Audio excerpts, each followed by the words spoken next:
Our university had a variety of learning environments over the past year. We had face-to-face classes, fully online classes, and hybrid courses. The asynchronous platform of Checkology provided a stable set of exercises that could be used no matter where students were at any given time. I'm Diana Montague, a professor of communication at the University of Findlay, and this past semester I used Checkology in my Principles of Speech course when we did a speech designed to help develop media literacy skills.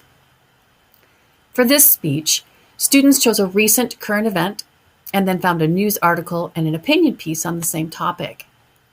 They first checked the facts and sources in each of those pieces. They determined how the writers gathered their information, and then they compared the news and opinionated approaches to the same topic. We found that young adults don't read news on a regular basis, and when they do, it's almost always through a social media filter. And with the blur of news and opinion shows on cable and the internet, students, like many adults, really struggle to distinguish news from opinions.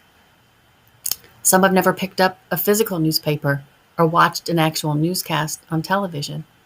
So Checkology was an excellent tool to introduce our speech students to some of the categories of mediated information and give them a vocabulary to identify and distinguish news from opinion, news from propaganda or advertisements, and curated, verified news from raw information.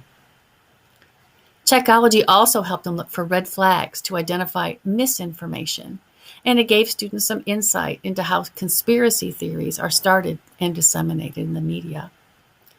The students really seemed to enjoy the step-by-step interactions of the exercises, and it gave them some insight into how to approach their media literacy speech assignment with a more critical eye.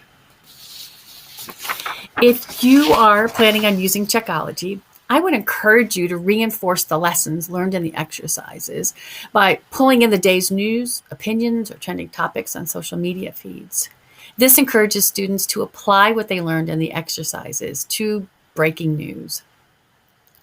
Or sometimes, if you put students into groups, they can scope the internet together and they can find examples of misinformation, or they can fact check the info, or they could do reverse image searches.